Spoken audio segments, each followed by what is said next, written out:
Okay, good evening. It is 7 o'clock. Call this meeting of the Richland County Board to order. Ask the clerk to take the roll, please. Harrow. Here. Miller. Miller. Here. Oh, there we go. Kramer. Here. McKee. Sound like McKee.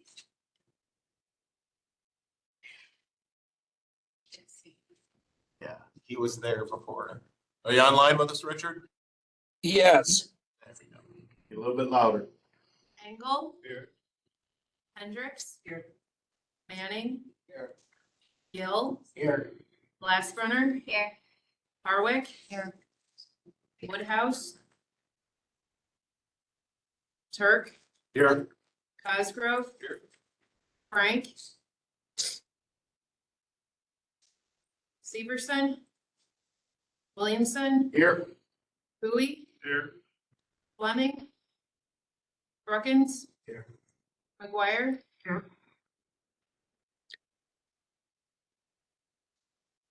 You have 16, sir. Before we get to our invitation, I'd like to have you stand, please. We were very sad this past week to learn of the loss of Marty Brewer, a colleague of ours here on the board, former board chair. I would ask before we have our invocation tonight, if you'd just join me in observing a moment of silence at Marty's memory.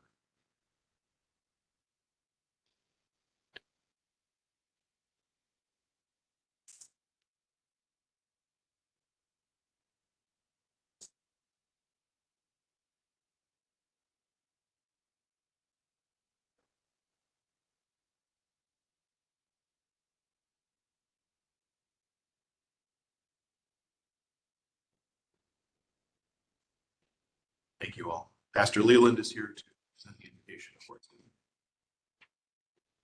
Please pray with me. Dear wise Heavenly Father, thank you on behalf of all are gathered here today. We thank you for the gift of life you've given us. Thank you for the people gathered around this table tonight for their sacrificial service to residents of Richland County. We acknowledge the empty chair tonight. We thank you for Marty Brewer, his life, and his service to this community that he loved. Father, this board shares a vision that Richland County be a leader for resilient rural counties, a place where people love life, enjoy work, and empowered to raise thriving families. Therefore, I pray that you might grace this board to live out their core values that they've embraced, that inform this vision, embracing integrity, public service, marked by competency with a focus on current and future generations, accountability and open-mindedness in their disposition and deliberations. Further, I'm asking you would graciously grant them wisdom to govern amid the conflicting interests and issues of our times, a sense of the welfare and the true needs of our people, a keen thirst for justice and rightness, confidence in what is good and fitting, the ability to work together in harmony even amidst honest disagreement, and finally, personal peace in their lives and joy in their tasks. I pray for the agenda set before them tonight. Please give an assurance what would please you and would benefit those who live, work around our beloved Richland County. I pray this in the name of Jesus Christ. Clerk, lead us in the pledge. To the flag of the United United States States of America, and to the republic for which it stands, one one nation, under God, God, Indivisible. indivisible, with liberty and justice for all.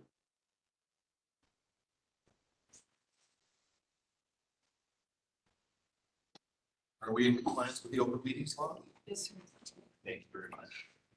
We have before us a 30-point agenda. We will be striking item 17 for tonight. There's some changes that need to be made to that before it gets approved, so we'll be striking item 17. With that change, do I have a motion to approve the agenda? Motion by Manning, second by Cosgrove to approve the agenda. All those in favor say aye. Aye. Aye. Got an agenda. Thank you. Should also have minutes from our December 10th and January 7th meetings available to you. Do you have questions, corrections on either of those sets of minutes? Hearing none, I'll declare both of those to be approved as presented. Item number 8 is public comment. Do we have any members of the public that wish to address the board tonight? With us here in person or joining us online?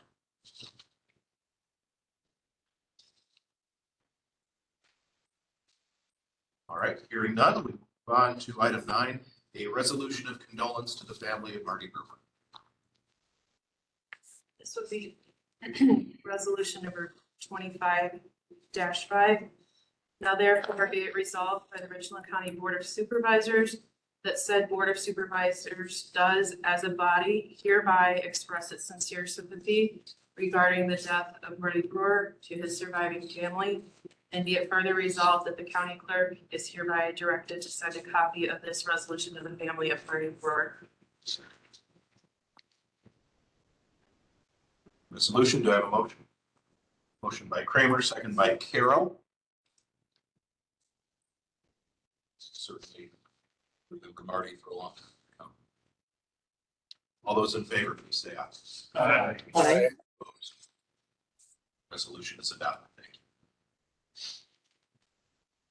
Item number 10 is appointments to various boards, committees, and commissions.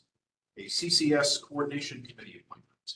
Okay, so you should all have the packet handout from Health and Human Services in your packet. So I see Tricia Clements was back there to discuss if anyone has any questions, but you can see here, these are appointments for the CCS Coordinating Committee.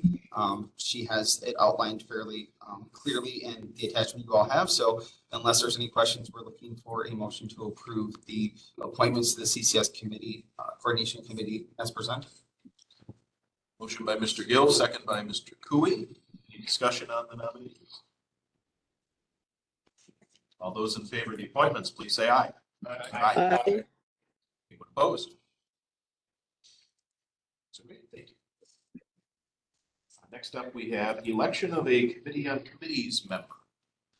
So there was a vacancy on the Committee on Committees caused by Ken Renish vacating his seat. So we waited to fill this until we had that seat filled. So Supervisor Engel filled that seat, and then to add a member of the Committee on Committees, we need to do election. Those of you that were around in April recall that we did 3 different ballots or 2. We had a recall or a recount right a couple different times. We tied. So we can disperse the ballots. Voting for one member. Yeah, so it says select one member to serve on the Committee on Committees by placing an X in the selection box next to their name. So the individuals who are currently serving on the committee are not on this list. So these are all eligible candidates. So I'll go this side, see you go that side.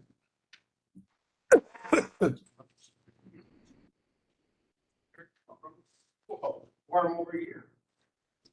And I think last time, there's a name on the bottom to the voter name. On the last ballots, we did voter name as well. So at the bottom. Name on there. Please write your name on the bottom. This is not a secret ballot.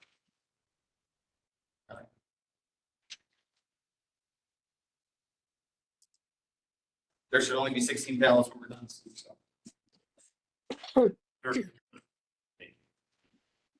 How many copies you got me? Enough. I don't think we'll get by with that. Vote for one.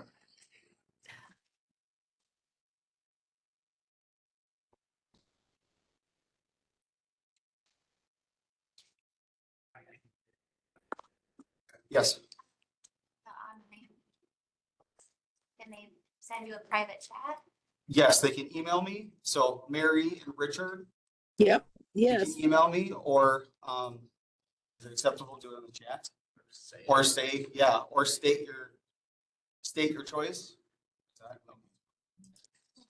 Right.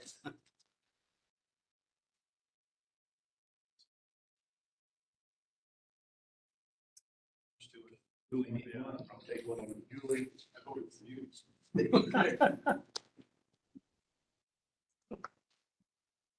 That clarifies my.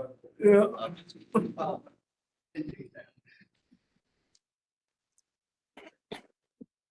That one's empty here. Stuff in the ballot box? Stop.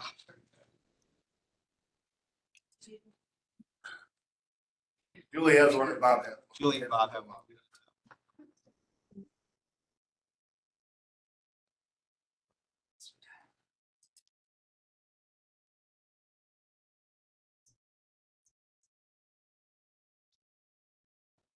Or you want to go line up, tell him, Frank?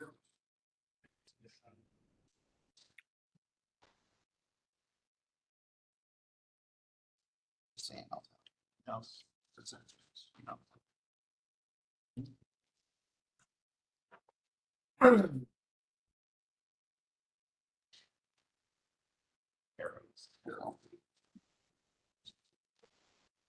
Carol. Perkins.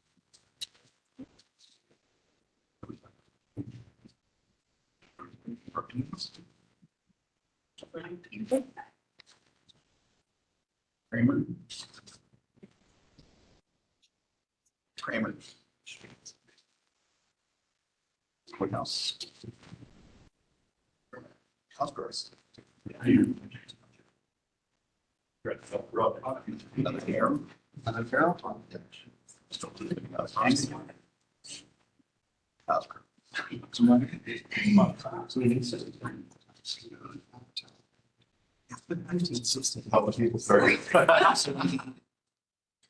Yeah, we need the two online, so. Barry Miller, unless someone, Barry Miller and, Robert Richard. Now who's running? I can list the name of candidates for you. Please do, because I have not gotten. Okay, are you ready?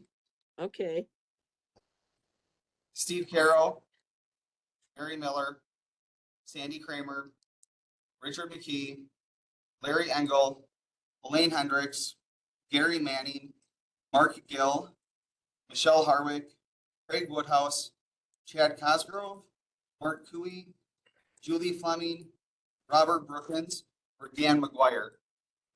now we're supposed to pick one of those people. One, please. One. Elaine, I think Elaine would be good. Elaine, Yeah. okay. Richard, What's that? what, did you have a vote to cast for a committee on committees member? Carol. Steve? Okay.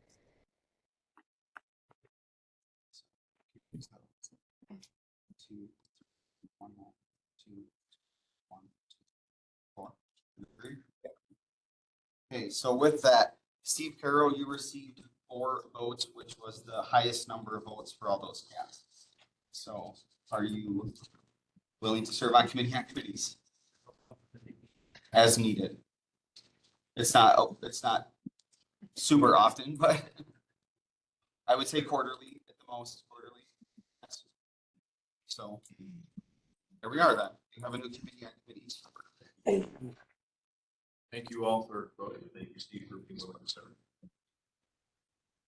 Let's continue on in the agenda. We have item number 12, an ordinance adopting the comprehensive plan 2024 through 2034 for Richland County, Wisconsin. Good evening. I'm joining you virtually this evening. My name's Dan Hauk, Assistant Planner at Southwestern Wisconsin Regional Planning Commission, and I won't take up too much of your time this evening. You've got a loaded agenda, but I just wanted to reiterate that the action you have in front of you tonight is the ordinance to formally adopt the county comprehensive plan for the next 10 years, as was recommended by the executive committee last week. This is the product of a lot of hard work between the county and local leaders within the county and our staff. Just want to express our gratitude in working with you all over the last, 6 months or so. This plan satisfies the state statutes, as well as creates a more narrow focused plan for the county and goals that the county should achieve over the next 10 years. And so the executive committee will act as the plan commission over the next 10 years and ensure implementation of this plan. And we will be checking in semi-annually with the committee on such goals. So happy to answer any questions about the plan. Yep, as in your packet was recommended for adoption last week. We have the copy of the plan in our packet as well as the resolution. Can I get a motion on the resolution before we have discussion? Motion by Glassbrenner, second by Coon. Questions, comments on the comprehensive plan that is before us now?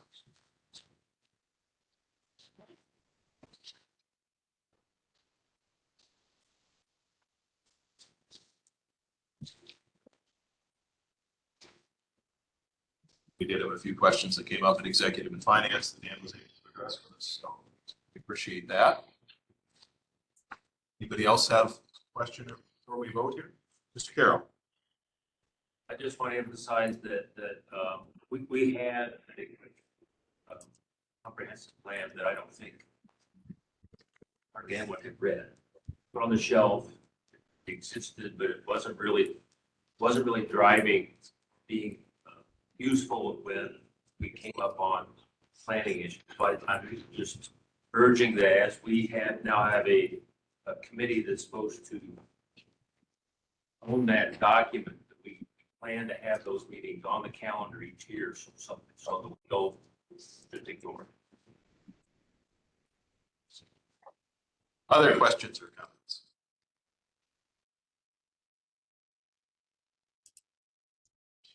None. All those in favor of the ordinance adopting the plan, please say aye. Aye. Aye. Opposed?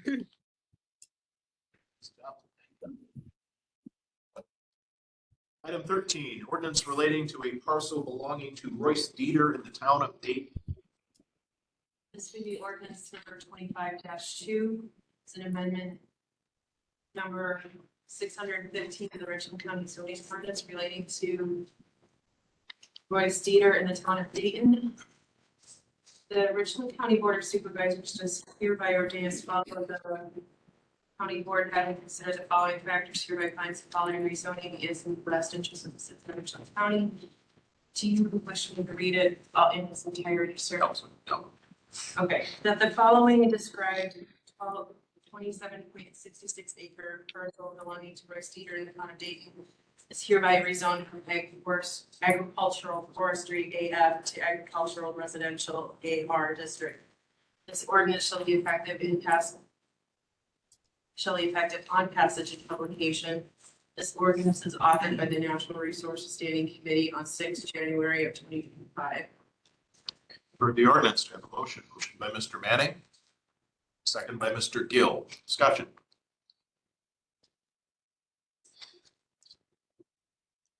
Go ahead, Steve.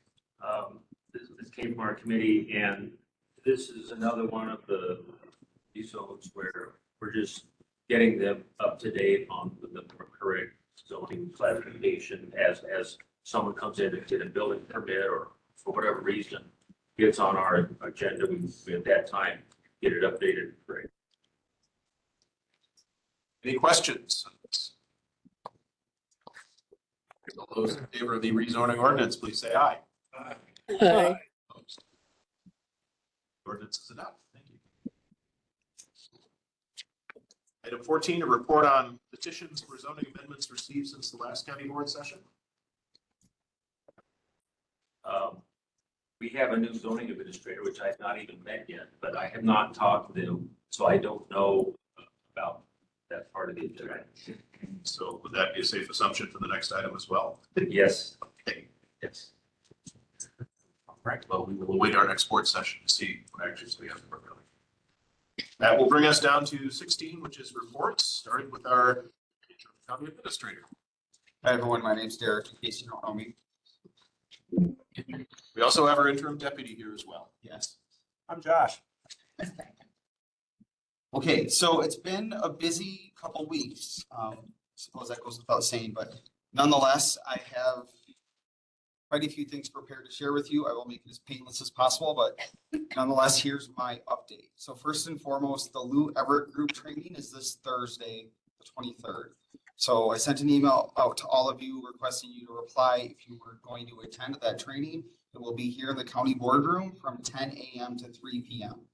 Lunch will be provided from 12 to 1. Josh and Tammy Newberry will be organizing lunch. I think it's pizza. Correct. Correct. Okay, so pizza, yeah, everyone loves pizza. So there's 2 sessions, one that goes from 10 to noon, the break, and then from 1 to 3. So this is part of the 4 section training of this. This one will be in person. The other remaining ones will be virtual. There is quite an agenda. This first one is focusing on the We Are One philosophy, and there's various team building activities. I won't go through them all, but nonetheless, I think this will be very beneficial for county board supervisors and department heads. So it's those 2 groups coming together to collectively form a mission statement, and then just to, collaboration and working together as one. So again, this will be this Thursday. If you haven't responded and plan to attend, please let us know. Otherwise, Dave Turk will be leading that, so Chair Turk will be here to facilitate that process, but the trainers are en route as far as I know, or pretty close to that. So does anyone have any questions about this material? Yes. Will it be recorded? I don't believe so. I don't believe so because It's live and interactive, so. Now, Derek, yes. what about somebody like me out here? What do I have to do? Well, this one is in person, and actually this was a request from the committee to have some of them in person instead of them all being virtual. So the next 3 would be virtual, Mary. This one is in person, so I don't believe there's been accommodation set up for virtual attendance for this one anyway. Okay, thank you. My apologies. No, it's okay. Thank you. Any other questions about that? Traveling up here from the Carolinas where they're forecast to have more snow than what we have. Okay, so next thing, the recruitment for the county administrator is underway. So again, PAA, Public Administration Associates, is leading that recruitment. They're the recruiting firm we used for the last 2. So this process was conducted about 1.5 years ago, so not too long ago. The timeline was discussed at the last executive and finance meeting on the 14th. So as of where we are with that right now, as replaced January 15th and 16th, there was a social media post that I believe, was that shared with you guys? Yes. Yes, okay. I was like, I've done a lot, so I couldn't remember if I sent it yet, but yeah, and that's a link to access what they're putting out there on the various locations for the position itself. So those ads are out. They're placed, and recruitment closes February 17th. So the schedule for this, again, I'm happy to provide this to you, but if you look online at the executive and finance meeting, the schedule is posted and it's quite clear. So PAA will be collecting those applications until February 17th is when the recruitment officially closes. Further instruction regarding board involvement in that kind of process will come when we get closer to the 17th date, but that's what I have for now. Any questions about that?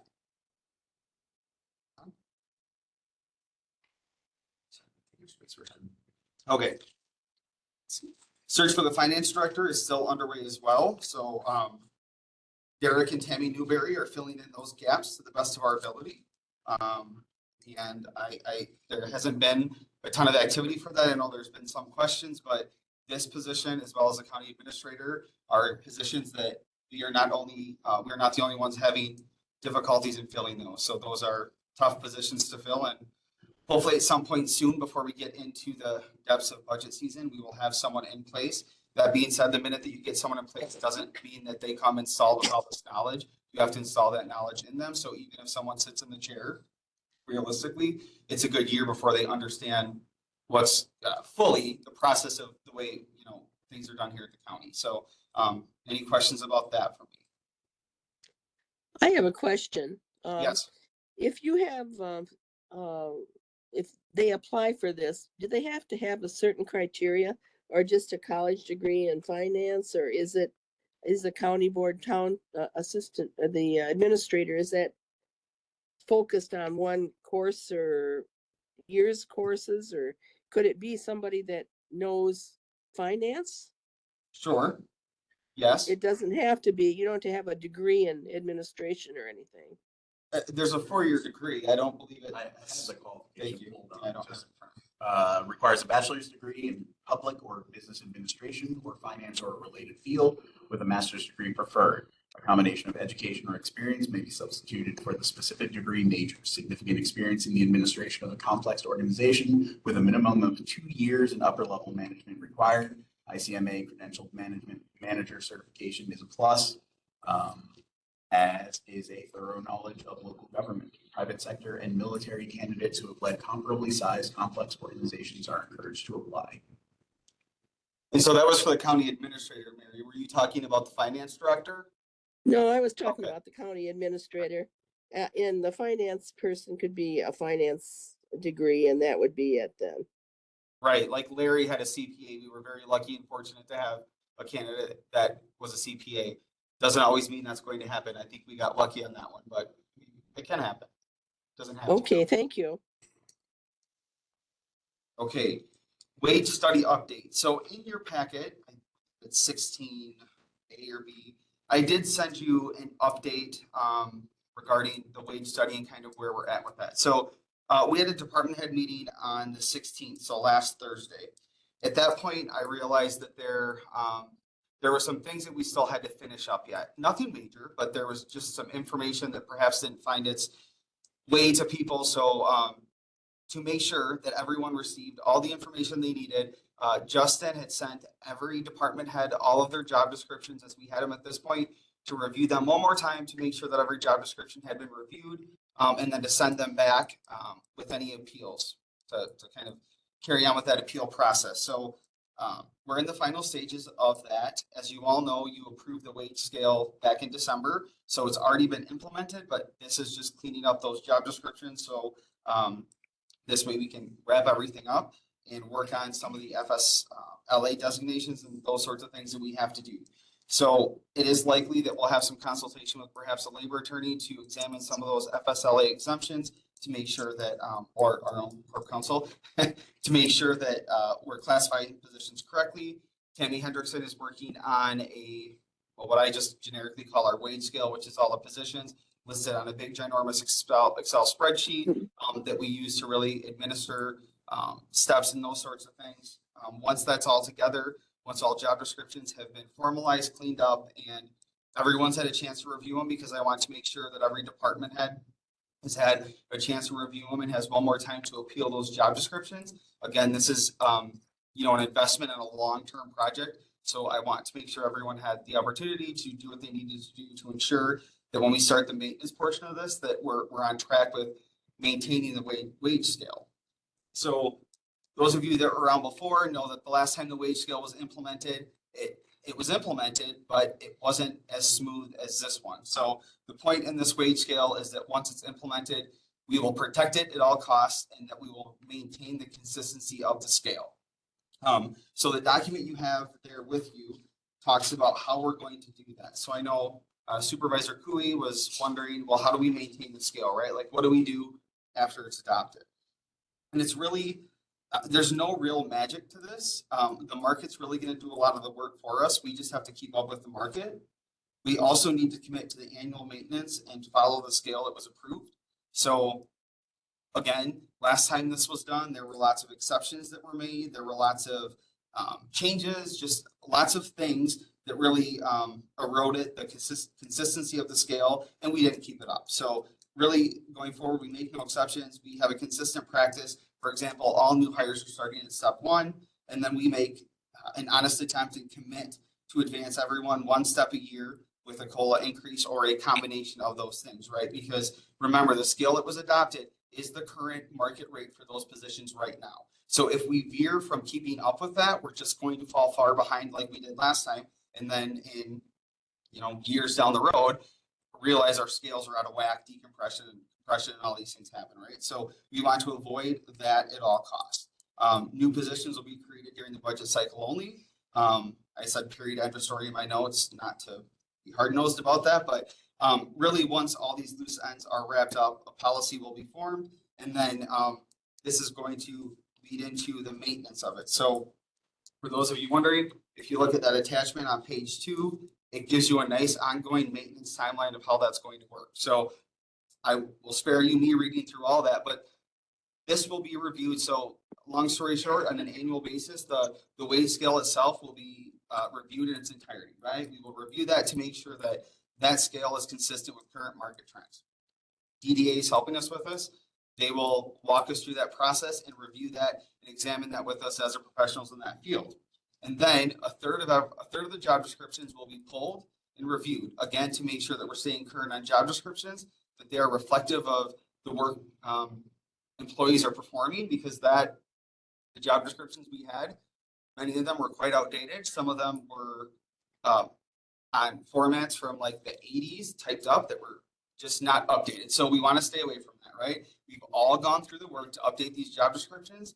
We need to maintain them as so. Every department head, every employee has had the opportunity to start those basically from ground up, to have their department heads review them, and then to send them back a few times for appeals, again, to make sure that we're set up to have the implementation of the scale as seamless as possible. So the maintenance will start in, like I said, in the first quarter, quarter 1 of 2024, we review the scale, we review job descriptions, and then we adjust accordingly. Those adjustments will provide us with a number for budgeting purposes that will allow us to determine, how we implement a pay scale. Are we going to give one step? Are we going to do a step in a COLA, or what have you? DDA will help with that. The professionals will help with that, and the market will really dictate how we follow that wage scale. That was a long answer, but are there any questions?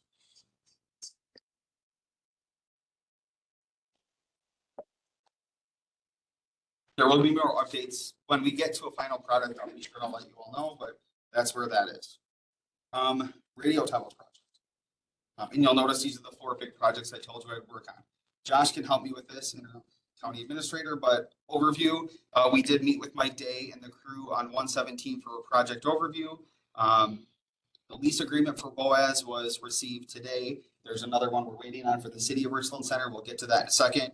But estimated project completion percentage is around 65 to 70%, somewhere around there. Estimated completion date, August 2025, somewhere around there. That's not carved in stone. Don't spread that all over the land. And then the budget is on track with a fair amount of contingent funds remaining at $700,000. So I'll let Josh, interim administrator, give a little more.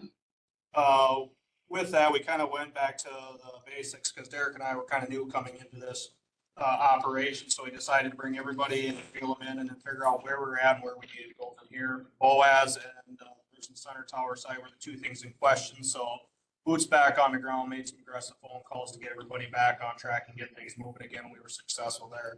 We determined that we were between 65 and 70% of the completion of the overall project, with a chance that we could be seeing some things wrap up by May. And then August would be about the time things are going to be completed, but they also have to do a final check on the radio system once it's up and running. But that really depends on the foliage of the county at the time, because they wait for everything to be grown into the full max to see how the radio signals are going to carry. So that's what we can share with you right now on that project. And then just to note, the Attorney Riddle, do you mind just giving a review of the contract we received today? So discuss that. Sure. So there are 2 contracts still at large under review. There's the Boaz one that does include a licensing fee. I've reviewed the terms of the contract several times because, again, this has taken over a year to get these contracts in final form. The terms and conditions are fair, reasonable. Then there is one for the city of Richland Center. The difference between the 2, the Boaz site, we are paying for, they call it a licensing fee. The Richland Center site, they just came back and it is what they call a $0 agreement, which I had never heard before. What it means is they're not charging us anything to put the equipment on the Richland Center. I will acknowledge, I think that a big part of that was the city's willingness to throw their support behind the county's efforts in this. I was given authorization to more or less say, the city and the county speaking in one voice on this. And basically, if you try and screw the county, the city's going to turn right back around. And when you try to renegotiate your lease with us, it's not going to go well. So The point of that is that I'd say we've made more progress on these contracts in the last 3 weeks than the last 3 months. And I think the terms of the Richland County or Richland Center contract are very similar, but again, without any licensing fee. So they came back at a zero cost to us, which is. Do you want me to get into the procurement? So I just wanted to mention this today because this contract, we literally just received it a few hours ago. So unless anyone has any hesitation, those would be the contract. It is one of the tower contracts. So I just wanted it to be known that I will be signing that to continue these efforts of moving this project along, unless there's anyone who's opposed to that. But that is something that, again, we need to do to move this along. So I just wanted that to be said to you all, so you know, because we just received it. I didn't have a ton of time to prep with it. I also need to say sorry. Oh, yes. I just wondered where we are with the committed expenditure deadline. That is a document that we did, well, what's the budget? I forget the budget number that he gave us when we spoke on the 17th. I don't know. I don't have an exact number for you. The budget was okay though. There was no concerns with being over. And again, there was quite a contingency fund left. So we will be asking though, because I knew this was going to come up. We will be getting more regular updates on the budget and in such a manner that is much more condensed and gives you a large overview instead of the Excel sheet that you're probably used to looking at to try to decipher what it is. So we will be working on having more of those things. We also have a deadline we have to spend the money by. I was wondering about that. We did. That deadline was actually December 5th of 2024. This is why there's a push to do this. And what was the consequence of missing that deadline? Is that we would pay arbitrage. So the interest income that we're earning will have to be paid back. So it's not taking it away from the project. It's just giving money back, the interest earned back that we should have earned anyway, because the fund should have been spent by December 15th. So the money we borrowed is sitting in a fund earning interest, and we have to hand that interest over That's to. correct. Yeah, Back to PMA, the investment folks will handle that for us, yes. because we didn't spend it fast enough.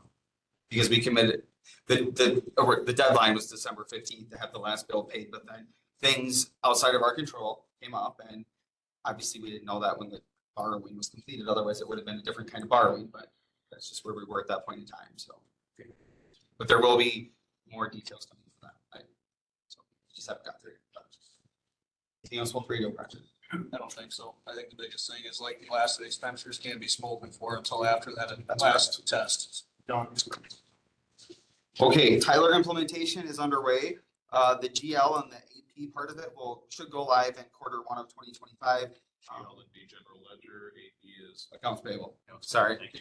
Yes, those two are well underway. The payroll piece is next in line. So we have a meeting on 1/29. I will not be present for that, but that will be the configuration for the payroll piece of this. That's going to be fun. That'll be a lot of work. There are many training modules that need to be completed. Barb and I were attempting to look at those today, actually, but there were some access issues that we couldn't get to. So I will reconvene with Barb upon return from Italy and go over training. There will be a committee on committees meeting and campus reconfiguration meeting sometime very soon here, the first or second week in February. The notice will go like normal. Other things going on, there's a spring primary and there is an April election. So in between wearing interim administrator hat, I've still been doing the clerk stuff. Year-end 1099s, W-2s, and 1095 forms are being processed. 1099s are submitted, 1095s are printed, W-2s should hopefully be done here before too long. The 2025 budget was rolled. Deficiency appropriations are in phase 1. And then there's been some switcheroo in the office up here. So Tammy Hendrickson, Michelle Brown have now moved over to where Larry and Tammy were for HR purposes, and then Tammy Newberry moved back over by us. And that was really just to facilitate people being next to each other with like duties, and also with this implementation coming on as well. And they didn't want one staff member in the office by themselves. So I like more than one there. I have much more to say, but I think I've spoken enough to you tonight. So questions for me about it? Like the, when you knew you can get away with what you just said. Yes. there's an election coming up, There is. county clerk. No, not for county, just, So there's two major administrative positions that are unfilled. They're now being filled by two full-time. Right, so it's 4 positions. And when we talked with Candace last time, it was clear that she didn't have the staff support that she needed in order to effectively do her job. So my question for you is, to help you to be successful, is there or should there be a discretionary fund where you can hire somebody to come in and do a special project? Like a Jack or John or yeah, who you can say, hey, I need policies on human resources. You know the system well, come and do it. Or John, we're thinking about a new jail or a new building, can you come and work about that project for campus or something? Because I guess what I see without something like that, you may already have it, but without something like that, it's easy to get overwhelmed. yeah, I think extra resources are always useful. I think we're just treading water for a little bit, so I would like to entertain that perhaps next month when things calm down a little bit and we can really take the time to determine those resources, Larry, but they're most definitely could be helpful, yes. Well, can we think about it a little bit, like brainstorm about it? Because it seems to me that you're saving money on 2 major staff positions. You could at least talk about ballpark figure. Yeah, I think immediately what comes to mind, and we were just actually discussing earlier, is the finance policy, which we did the procurement policy, yes, but there's the financial policy piece of that. There's also an HR policy, I think. And the reason that I kind of pause on that now is because I would actually like to get the buy-in from the department heads to sit down and what I want to ask them and the discussion I would like to have with them is, hey, what resources do you guys feel like you need? What things are you missing to effectively do your job? Because I'd like to pool, because my guess is that what they say is very similar to probably what I'm going to say as a department head. And so I'd like to see what the other departments are, what they need for resources too, so we can collectively look at that together and say, okay, this is the best way to utilize resources that's going to have the greatest impact. So I would like to do that. That's next steps for me. So I understand that. That makes sense. But that raises the question, you currently do not have a discretionary. There's not a set aside discretionary fund. No, I mean, there's a contingency fund that I suppose could be used for manners like that. I hesitate to use that because that fund's really only used for emergencies and should be that, but there are little pockets of money that could potentially be utilized. Yes. There are potentially some unspent salary. That's correct. 2025 budget because we could look at Well, I utilizing. just think that should be on. It's on my. We have discussed it at finance executive already about contracting. Contracting finance help if we need it. And that's what I'm doing now with at least. No, there's a need for sure. Well, you just we don't know what we exactly need yet. That's what Derek is trying to figure out what we need. Right, we've only been into this about a week and a half. We're discovering new stuff every day. So I think the best thing to do is like what we're doing is we're starting to assess what we're actually lacking, and then we're going to prioritize what it needs to be addressed first and how we'll go about doing that. If there's a dollar amount attached to that, then we'll address that as we get to it. And that was the follow-up that I planned on talking about in February. It was okay. So I've been meeting with department heads. These are the needs they're saying. This is what we need to do and move forward from there, Larry. So it is definitely on my mind. I appreciate that. Thank you for the concern. I very much appreciate it. And we will likely ask for that help at some point because there are people, there are subject matter experts that can really do this work much quicker than we can, that have the knowledge for us to really rely on that instead of stealing policies from different counties and changing the name and saying, hey, this is our policy. We can't do that anymore. We've done that before and it doesn't work. It doesn't work. So I want to get away from that. And I think those are the two things I would like to focus on, is the finance policy and the HR policy, because those two things pretty much is how all of our circles have been interacting the last couple, well, for me, for a long time, but more importantly, the last week. And so that is my opinion where we start. But I, again, want to get other collaboration from department heads to get the most out of our decision. But duly noted. Thank you. Appreciate this.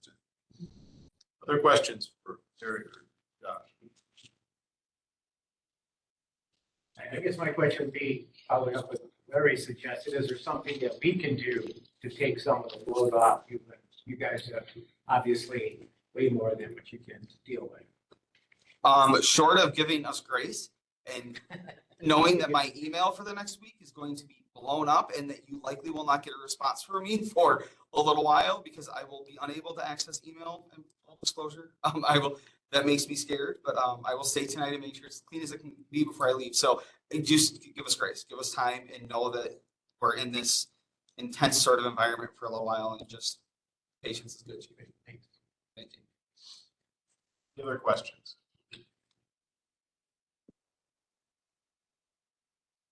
That's it for me. Thank you. For agenda, we are at the exciting part of the agenda tonight, the financial and audit presentation by Johnson and Block. So, Bill, are you online with us? I am. Good evening. Can you hear me okay? Loud and clear. Thank you, Bill. Go ahead. Okay. Say, I have the presentation here I could share. If it's going to be easier, I can point. We've got it up on our screen here, Bill. Okay. Well, good evening. My name is Bill Moyleen. I'm from Johnson Block and Company. And I'm here tonight to attempt to briefly present the financial state audit for the year ended December 31st, 2023. A 2023 audit overview. We completed the audit of Richland County for the year ended December 31st, 2023, and we issued an unmodified opinion. That's the desired opinion that states we believe the financial statements are free from material misstatement. Our report and the audited statements were presented to the county in a bound document as well as in a PDF. The scope of our audit includes all funds and activities of the county, so both government funds and proprietary and internal service. An exit conference was held separately with Pine Valley Community Village trustees, so I'll kind of glass over some of those numbers from this financial statement while we go here tonight. A separate audit communications document was also submitted specifically for county board that should be read in conjunction with the financial statements. That audit communications document is space for the auditors to communicate directly to county board. We also prepared regulatory reports for the county, the Form A with the Department of Revenue. And the Pine Valley also has separate financial statements issued as well, which include some more detailed disclosures that aren't included in the countywide financial statement report. Page 3, some 2023 financial highlights. The county's 2023 governmental funds incurred a fund balance increase of $9.8 million during 2023. The lion's share of that increase is related to unspent bond proceeds in the capital projects fund, which we'll get to.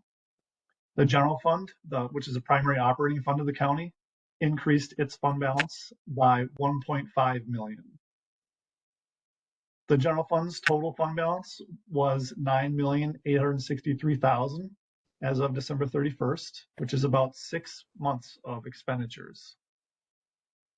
Tax certificates, which is one of the larger receivable balances that the county has on its books, totaled $579,000 at December 31st, compared to $479,000 in the prior year. Countywide sales tax was $1.6 million in 2023 compared to about $1.5 million in the prior year.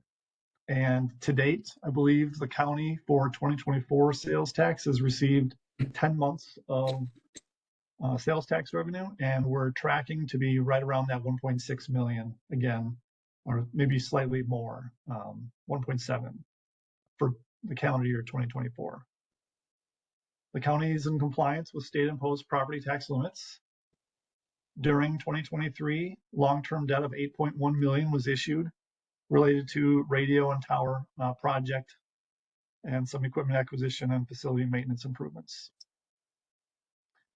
Pine Valley Community Village had operating revenues of 10.3 million. Operating expenses were greater than operating revenues, so that an operating loss of 968,000 was reported. That loss was offset by property tax levy of 1.1 million and $100,000 of supplemental payments from the federal government.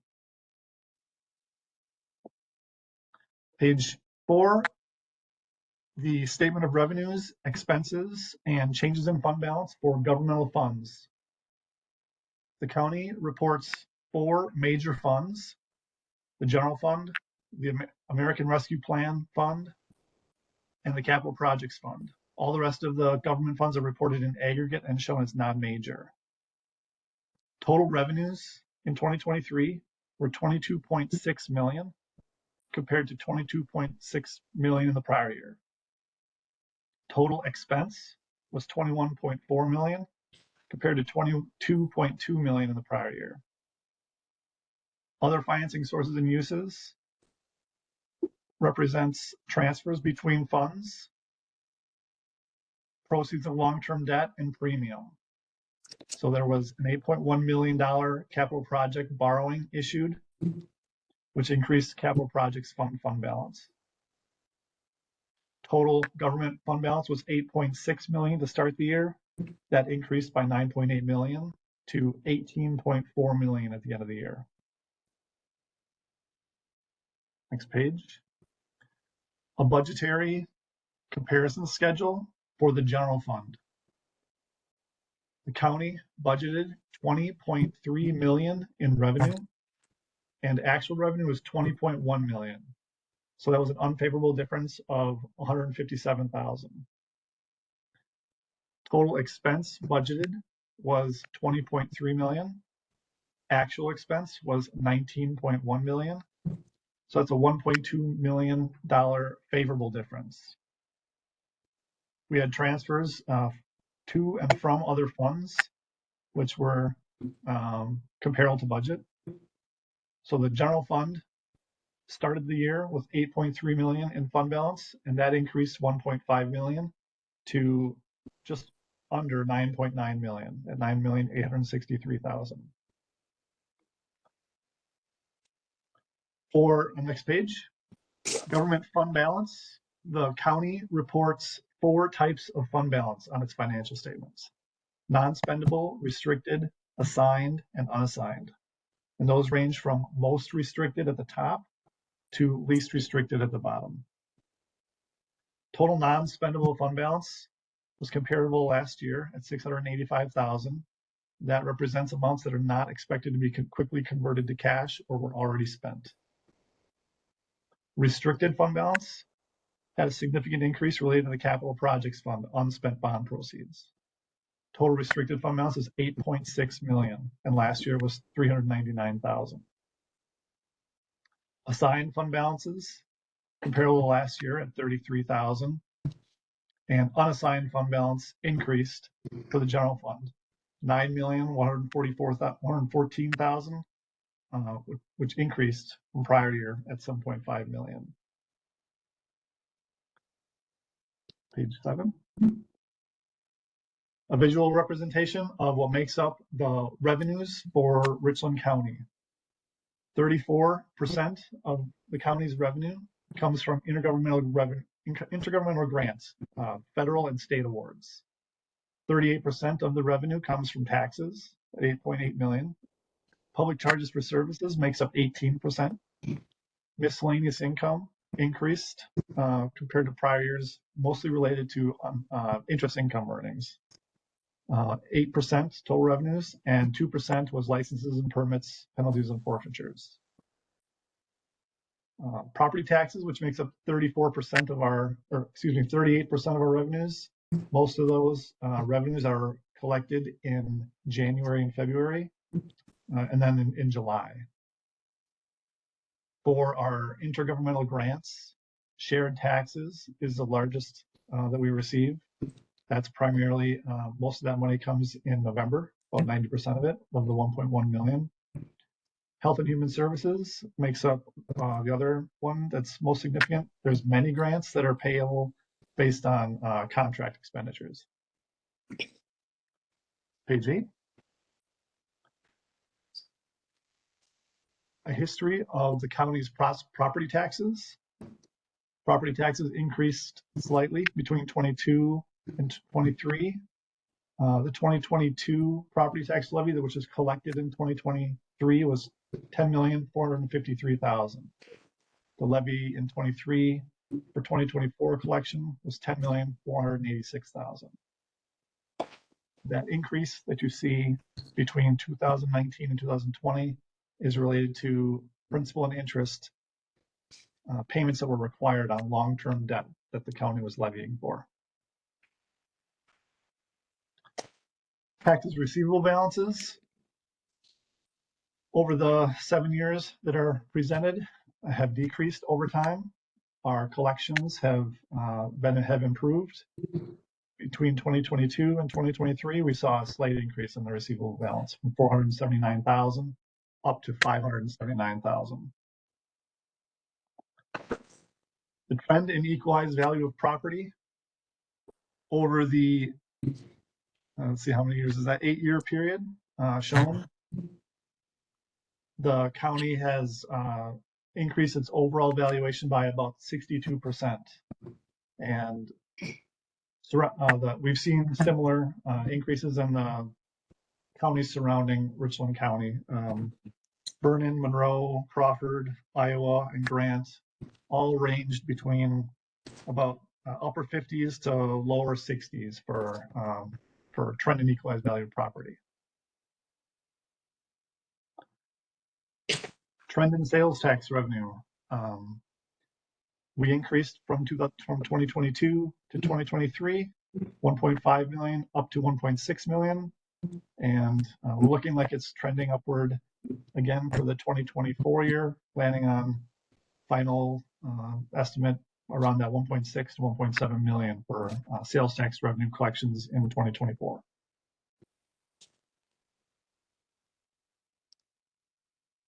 Again, our visual representation of the 2023 expenditures for the county.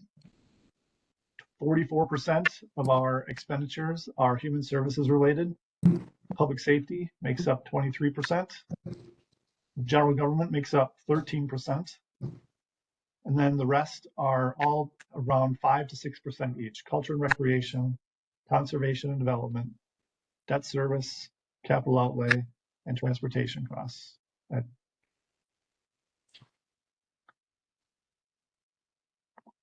13. There are two proprietary funds reported in the county's financial statements. An enterprise fund, the Pine Valley Community Village, and an internal service fund, the Highway Department. Operating loss for Pine Valley was $968,000. That's offset by non-operating revenues and expenses of $977,000 net revenues. So the change in net position for Pine Valley was an increase of $8,000. Net position fund balance was at break even, 3.7 million to just over 3.8 million. For the internal service fund, the Highway Department, the operating loss was 3.8 million. That's offset by general property taxes of 2.3 million.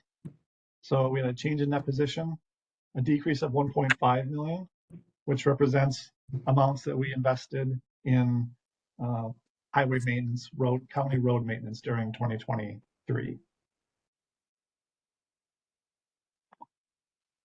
Page 14 is a summary of changes in long-term debt obligations for the county.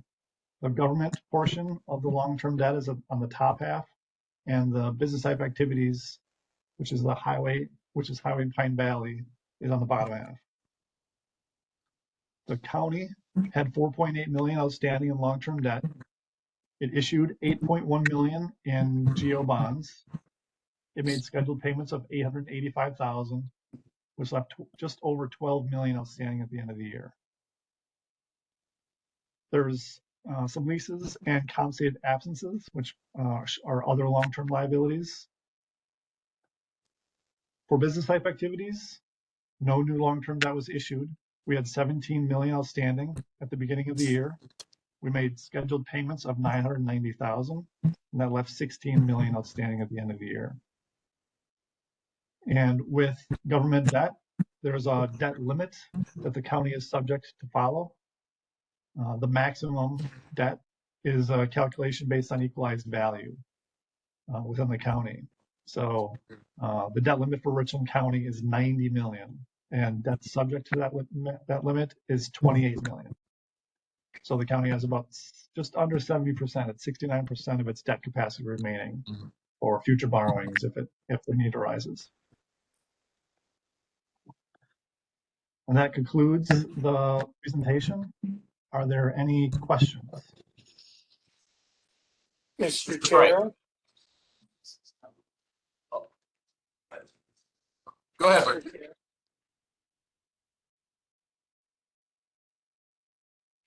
Mr. Chair, Yes, go ahead, Richard. I've got a question, and maybe I just never noticed it before. This audit is over a year old. Yep. We're talking 2023, and we're already into 2025. Yep. Mr. Moline, that's typically how the cycle goes, isn't it?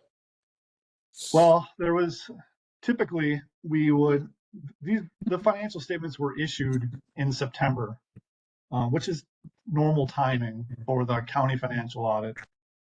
But I think I just never got on the agenda, I guess, to present financial statements with the previous administrator. I don't know, just lost in communication. So that's the cause for the delay in the financial statement presentation. But normally we would hope to issue financial statements between August and September for the previous calendar year. So that timing is normal, but the financial statement presentation here is definitely at least 2 or 3 months later than I would have liked. Typically, we'd have you in November to do that, so. Yeah. Okay. That answer your question, Richard? Yes, it did. Okay, thank you. Mr. Frank, go ahead. So I don't see anything here on the wheel tax for the county. Is that something that's into the budget, or is that not in 20? I can speak to that. Wheel tax is always into the county's budget. The highway's budget is identified for seal coating every year, justifies about 15 miles worth of seal coating. So where is it? Is it identified somewhere in their review of the budget? Not in the review of the budget. It wouldn't be identified in there. It's identified in highway's budget. Just directly in the highway budget. Okay, so it would be in the highway budget numbers in here. Okay, that's what I did know. Thank you. Mr. Carroll. Is there a hard copy available with full audit with all the notes and the? Yes. Typically, you would get a copy. Yeah, I have that, like he said, I have bound ones. I can send you the full one. This is the typical presentation that I've seen Bill do a few times now, but if you'd like the full one, absolutely. Would you like me to email it to you? Because yes, please. Okay. Other questions?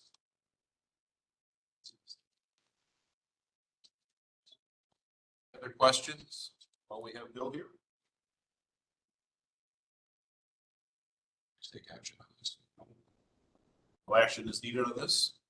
If there are no more questions, Bill, thank you for your time. We'll try to hear from you again yet before this calendar year is out. You'll see me in a few months, Derek. Thank you. Enjoy Italy. Bye. Bye.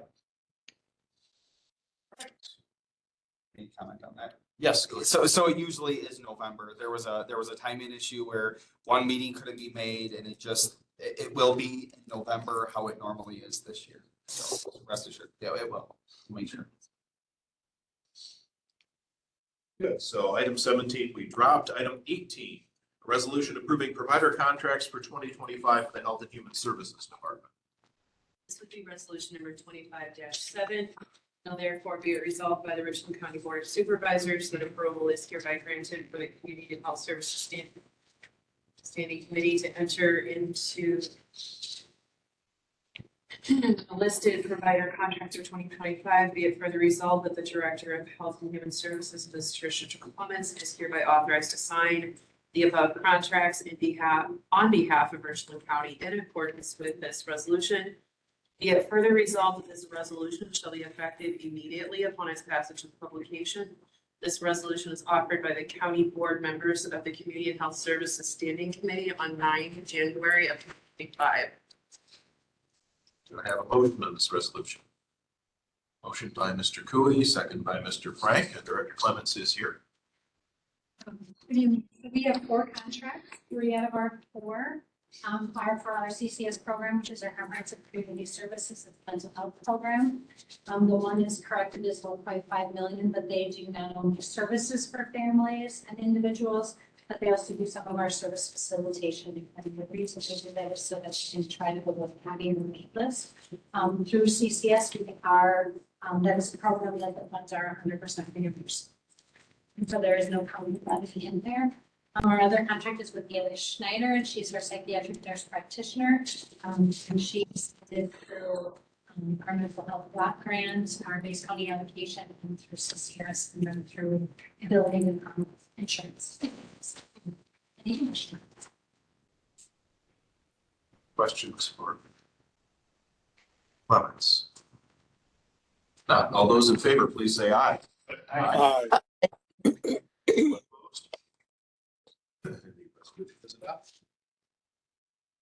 Item 19, a resolution awarding opioid settlement fund grants to applicant providing for the prevention, treatment, and/or recovery of opioid drug use. This would be resolution number 25-8. Now therefore be it resolved by the Richland County Board of Supervisors that the Richland County Department of Health and Human Services is authorized to award opioid settlement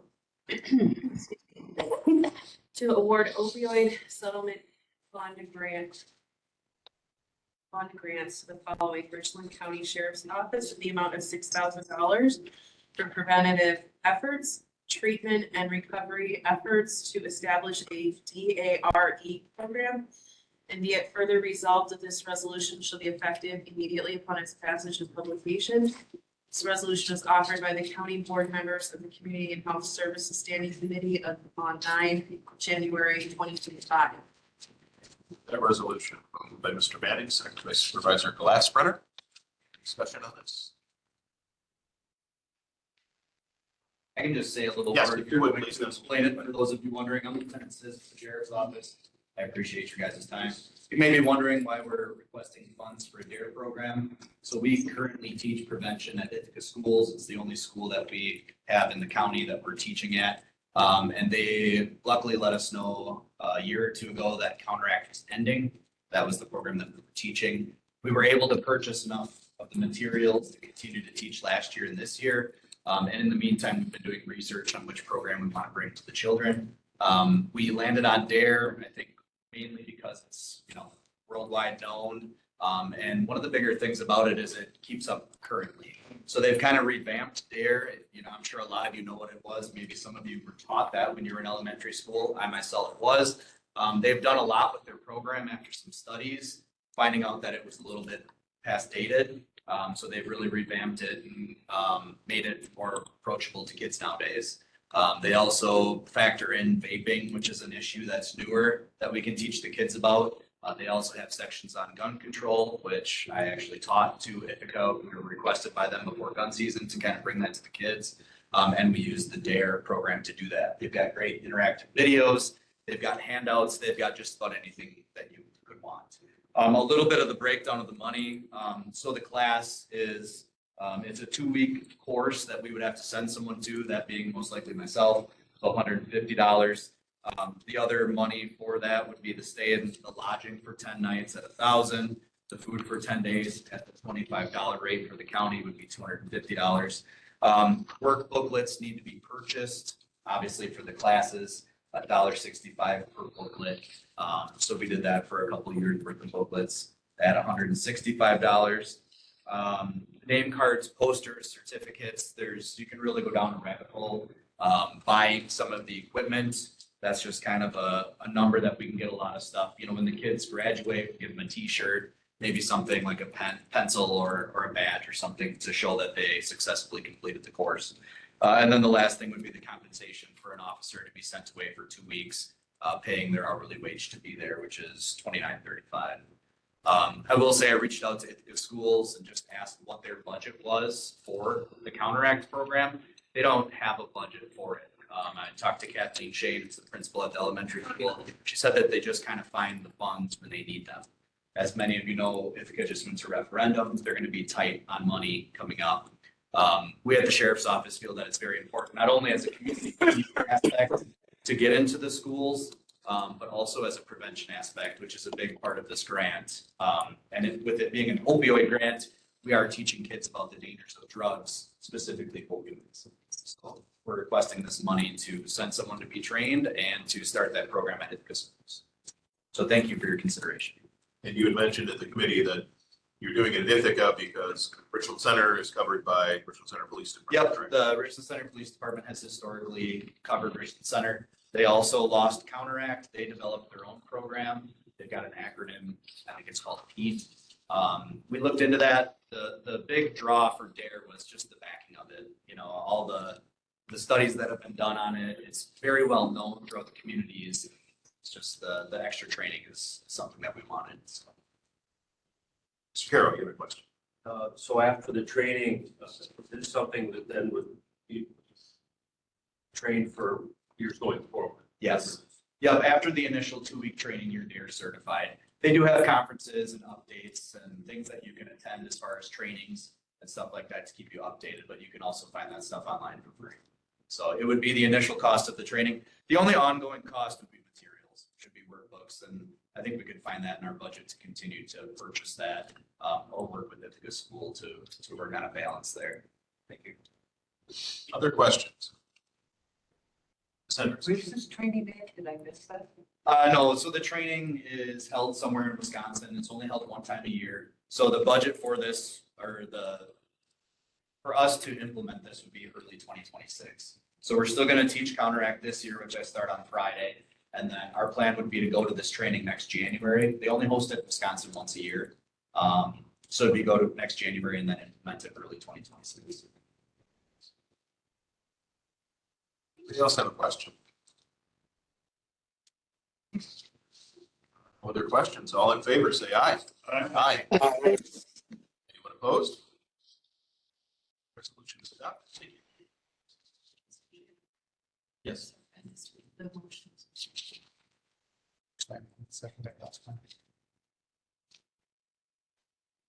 So we move on to item number 20 on our agenda, resolution approving 2 new job descriptions for Health and Human Services. This would be resolution number 25-9. Now therefore be it resolved by the Richland County Board of Supervisors that the job descriptions for an economic support supervisor and a recovery services coordinator be approved.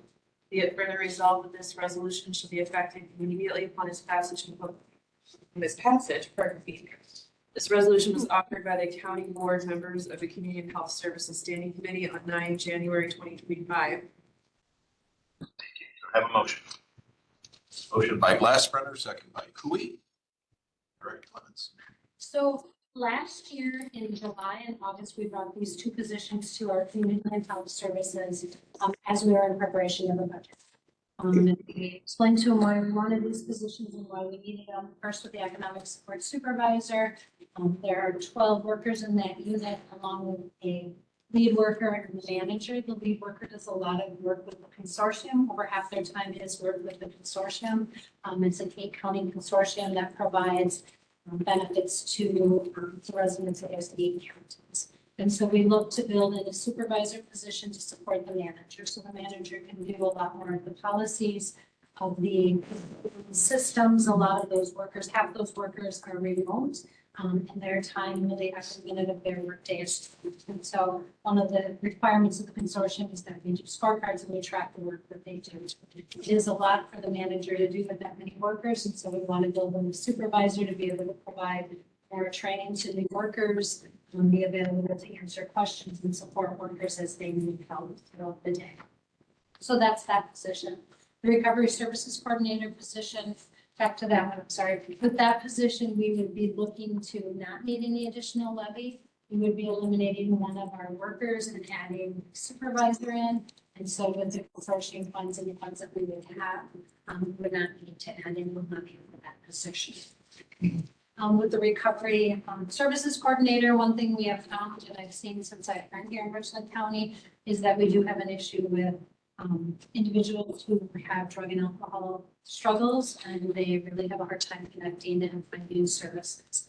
And so what we want this position to do is, if there's somebody that shows up at the hospital that is in need of supports and services, they can go over, connect with them and help them get connected to services. We would be working with the jail, and if there's somebody in the jail that's in need of supports and services that have AODA issues, we would go meet with them, get connected to services, provide some transportation if needed, provide hospital peer support. All of this position is grant funded. So we have 3 different grants that we have that we're using those funds to support the position. Kind of did this backwards. Typically, we would request that the job description be approved first because we were in the middle of the common class study. We're doing it backwards because we finally got the approved job description. So we did take it to the committee, requested their permission to proceed. We do have these in the budget and they're prepared to fill the positions upon your guys' job descriptions. Any questions? We have questions. No questions. All in favor, say aye. Aye. Opposed? Item 21, a resolution recognizing the retirement of an employee of the Health and Human Services Department. This would be resolution number 25-10. Now therefore it be resolved by the Richland County Board of Supervisors that the county board hereby expresses its sincere appreciation of Ms. Kathy Dobbs for 37 years of dedicated service to Richland County. Be it further resolved that the county board wishes Ms. Kathy Dobbs a long and happy retirement. And be it further resolved that the county clerk shall send a copy of this resolution to Ms. Kathy Dobbs at her residence. This resolution was offered by the county board members of the Community and Health Services Standing Committee on 9 January of 2025. Resolution motion by Manning, second by Harwick. Any discussion? I just wanted to just say a quick word, for Kathy Dobbs. I was the supervisor, Stephanie Donald was the supervisor. I just want to let you know, I did try to get her here tonight, but, she's, I don't know if anybody knows her, has ever worked with her. She's a very humble person. So she's like, no, that's okay. She's just, but she did want to let you know, she's very appreciative of this honor and this resolution. Like it says, 37 years. With the county, she worked in extension. She was in the county clerk's office, 3 years, veterans office, and then with services 13 years and worked with them. Truly, the institutional knowledge that she took with her will be missed, but very excited for her. So thank you. Any other comments or questions? All those in favor signify by saying aye. Aye. Aye. Thank you. Item 22, a resolution approving the contract for a water reservoir study with Delta 3 for Pine Valley Community Village. This would be resolution number 25-11.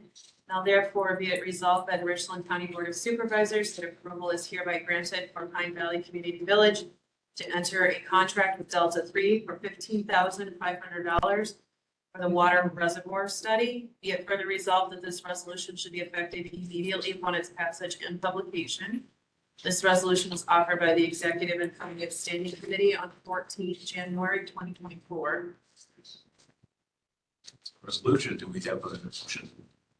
Motion by Mr. Gill, second by Supervisor Fleming. Discussion on this. All right, so this is our water reservoir. We had our DNR out and did a dive. We have some issues with it. Chad has reached out to Delta 3. They have agreed if we can get this fast come out and he will handle it. It is in your packet. All of the phases that he will go through. We just needed to, it will come out of our CIP fund. We were projected for this.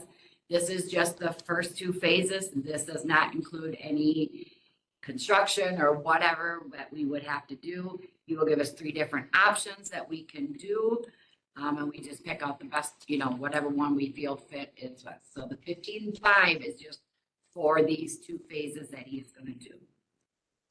Will help us write grants. He said there's plenty of grants and everything out there that we could possibly get us by. So for those who aren't familiar, there is a reservoir on top of the hillside there behind Pine Valley that That would be pretend. water is pumped into and it comes down to the building, correct? 2,500 feet away, yes. And apparently, some time ago, some deficiencies were identified and never followed up, right? Yep. Back in 2019, the divers were in there and they found a lot of spalding concrete, rebar showing. And that's the drinking water, Pine Valley. They recommend fixing it, replacing. I mean, we can fix it, but we also have 2,500 feet of old pipe that is running up to that. Bart, I've talked to Bart many times. He's going to give us our best option, whether it be hook up to the city of Richland Center, or whether it is build a little mini water tower right on the facility itself. So there's a couple different options, and we're gonna have to do something. Water's currently testing safely, correct? Oh, yeah, everything is, yeah, we test it twice a month. State Lab of Hygiene in Madison does everything, so we have, that's for DNR rules, so, yes. Mr. Carroll. It was mentioned in the executive finance meeting that the initial inspection report we can't find. Correct. The And only I one we know- have is. Yeah, we don't know where it went. We've looked all over and everything. The best one that we could find was 2018, inspection date of 9/14/2018. There was some sand, and I can pass this around too if you'd like.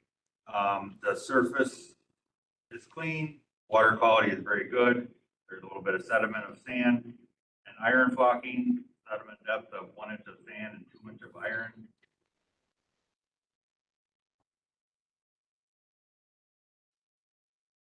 Ceiling and sidewalls, very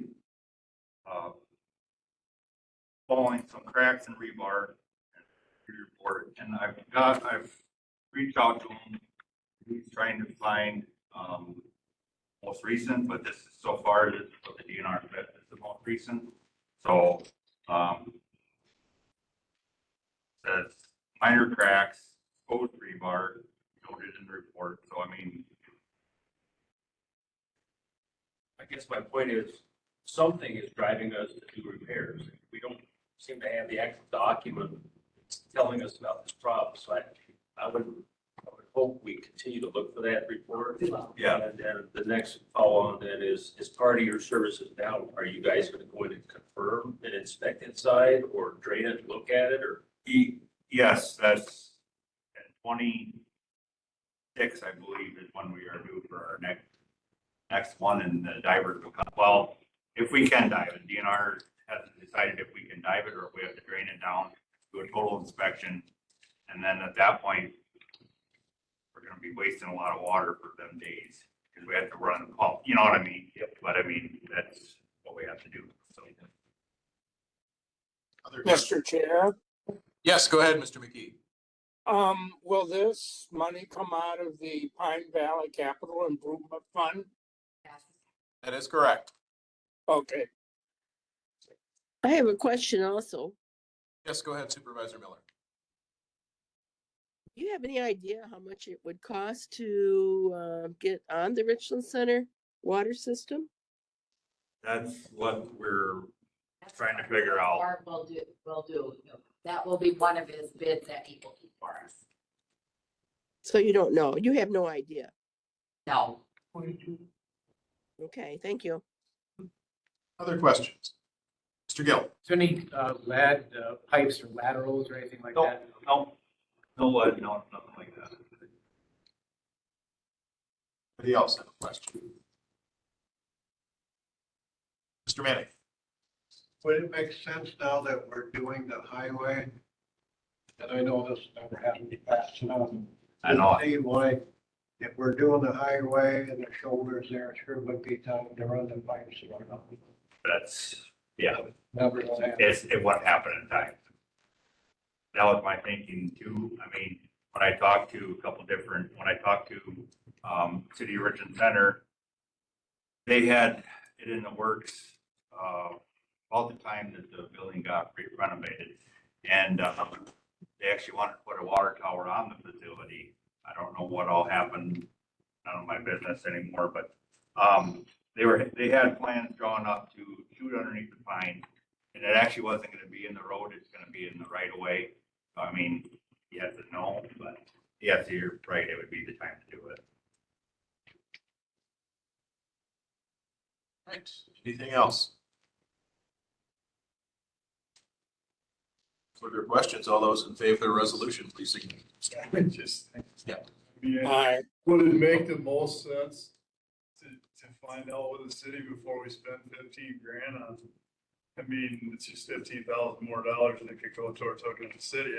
Me personally, that makes the most sense. I mean, but it's just a question. You're right. I mean, I don't want to hold up progress, but it's 15, to me, the most sense makes, instead of having to stand alone, where we got to worry about, we got to worry about tower, we got to worry about this.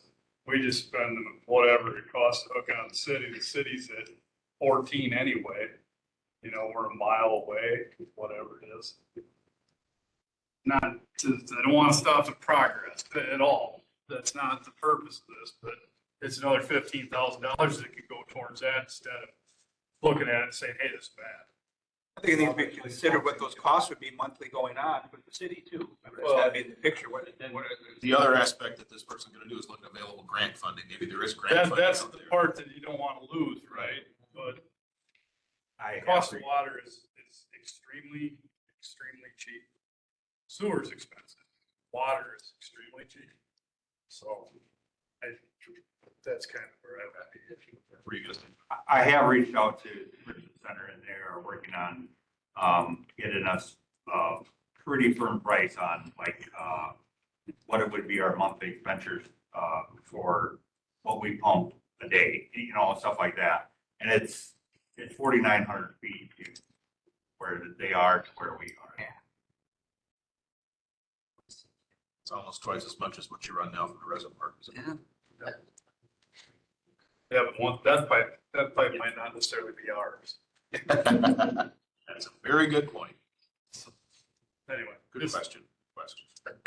Money may be well spent because of the grant writing. He is probably the best grant writer in the state of Wisconsin. You know what I mean? So it was just a good call. Try to save as much as we can. Yep. I get it. Don't want to stop the progress. Okay. All right, any other questions? All right, now we will vote. All those in favor say aye. Aye. Aye. Anyone opposed? Forward with that, thank you. Item 23, a resolution approving fund transfers for the Simons Recreation Complex in the 2024 county budget. This would be resolution number 25-12. Therefore, be resolved by the Richland County Board of Supervisors that the following fund transfers from the Simons project funds. Donation fund 37 for the Simons operating budget, fund 36 by group. Do you wish me to read the list? I don't think you need to. Be it further resolved that this resolution should be effective immediately upon its passage and publication. This resolution is offered by the Executive and Finance Standing Committee on 14 January 2025. Thank you for the resolution. Do we have a motion? Motion by Cooey, second by Caro. This is something we do every year for Simons. They collect donations that go into one fund, and you can see the listing of the different things that those donations are being used for. So we have to transfer it out of the donation fund into Simons operating funds covering costs. Is Mike Hardy online with us? I don't know if he was able to join today. Yes, I am. Can you hear me? Okay, very good. Well, I gave the thumbnail sketch, Mike. Yep, you did very well, Dave. So if anyone has any questions, I can answer, but otherwise I think you covered it. Anybody have questions? If there are no questions, all those in favor say aye. Aye. Anyone opposed? Then we will move to item 24, a resolution approving donations to the Simons Recreation Complex. This would be resolution number 25-13. Now therefore be resolved by the Richland County Board of Supervisors that the following donations from the Simon Recreational Complex Foundation to the Simon Recreation Complex are hereby accepted to which we go sir. Be it further resolved that this resolution should be effective immediately upon its passage of publication. This resolution is offered by the Executive and Finance Standing Committee on 14 January 2025. Okay. Motion on this? Motion by Mr. Gill to accept, second by Ms. Glassbrenner. And Mike, we got a list of stuff the foundation's given us, right?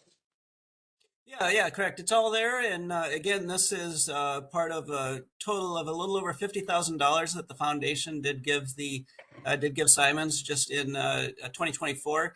They have committed another another at least $50,000 in 2025 that they intend on donating to Simons for continued improvements and upgrades there. So very appreciative of the work that the foundation has done. And this allows us to, again, upgrade some of the equipment in the facility at Simons to make it a more pleasurable experience for our members. Anybody have questions on this one? I guess Ms. Fleming, go ahead. At the bottom of the resolution, it doesn't state how people voted. I think it was. Oh, yeah, and you may not have had to reach the $10. We'll fill it in. It was unanimous support to the best of my recollection. Just wanted to make sure that it was indicated on there. Other questions? I just want to add something. We have a very beautiful complex out there and compared to a lot of places. And little Benson, Arizona is as big as Richland Center, and they have nothing compared. They have a lot of stuff sitting all over, but nothing compared to what the campus has, or the Simons has. For that. Anybody else? All those in favor of accepting the donations, please say aye. Aye. Opposed? Stop it. Thank you. Item 25, resolution approving the 2025 educator contract and MOU between Richland County and UW-Madison Division of Extension. This would be resolution number 25-14. Now therefore be it resolved by the Richland County Board of Supervisors that the 2025 educator contract and MOU between Richland County and UW-Madison Division of Extension be approved.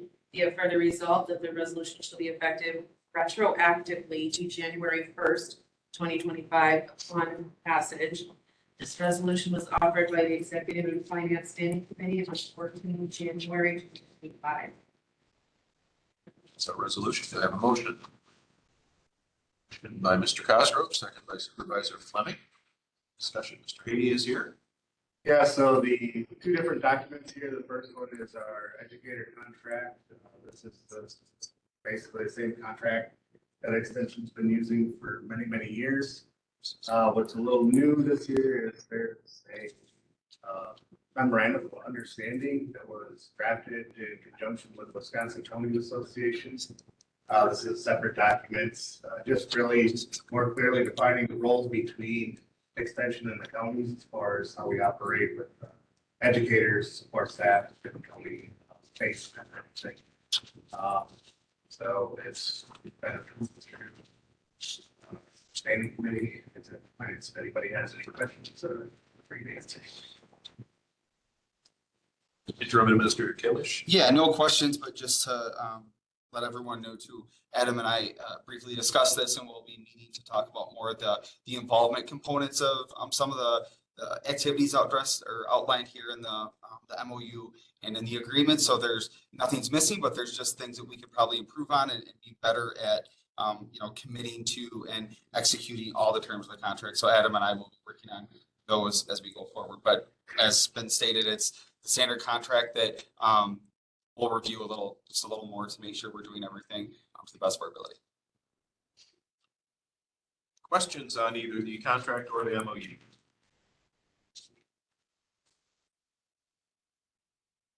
There are no questions. All in favor of adopting it, please say aye. Aye. Opposed? Thank you. Item 26, a resolution of formal endorsement to Laval Telephone Cooperative, Inc. to assist in obtaining the Wisconsin Public Service Commission's Broadband Equity Access and Development or BEAD program grant. This would be resolution number 25-15.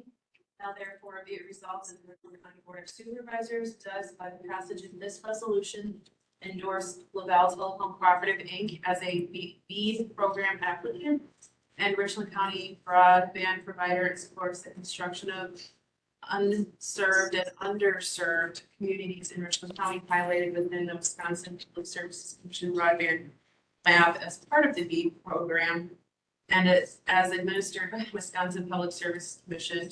Be it further resolved that the publication of this resolution may occur through posting in accordance with section 985.02 of the Wisconsin statutes. This resolution was offered by the Executive and Finance Standing Committee on 14 January 2025. You've heard that resolution. Do I have a motion, please? Motion by Kramer, second by Williamson. We have somebody here tonight too. I don't believe Josh was present, but the background that we have is that the federal government has released around $42 billion nationwide to deploy broadband services.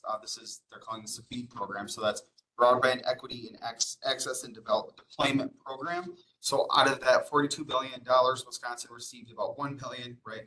The federal government identified areas where broadband is now available and is releasing funding for these areas. So Laval and Richland Telephone Grant Co-op, that's why you see two resolutions, by the way. They're very similar. They're just the different telephone companies there. They will be pursuing some of those of the remaining 463 servable structures within Richland County. So there is, in Executive and Finance, there was a nice map that outlined those areas in which they're expanding coverage into the county, and as a part of those funding mechanisms are just seeking support to using their grant application to make their case that they are worthy of the grant funds. Supervisor Williamson, is there anything else to add to that? No.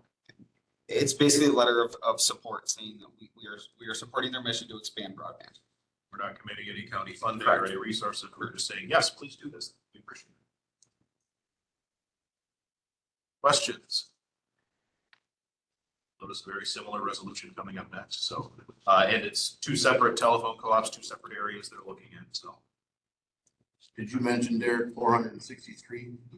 Yes, the total amount, right? Structures within. Yeah, 463 structures, correct. Yes, that's between the two, correct? Correct. Yep, within the county. Yeah. All in favor of this resolution, say aye. Aye. Aye. Aye. Opposed? Right, and then item 27 is a resolution of formal endorsement to Richland Grant Telephone Cooperative, Inc. to assist in obtaining the Wisconsin Public Service Commission's Broadband Equity Access and Development or BEAD program. This would be resolution number 25-16. Do you wish me to read it? No, it's pretty much similar to last time. Yeah. This resolution is being offered by the Executive and Finance Standing Committee on 14 January 2025. Okay, so similar resolution, different co-op. Motion by Kramer, second by Manning. Any questions, discussion on this one? All those in favor say aye. Aye. Aye.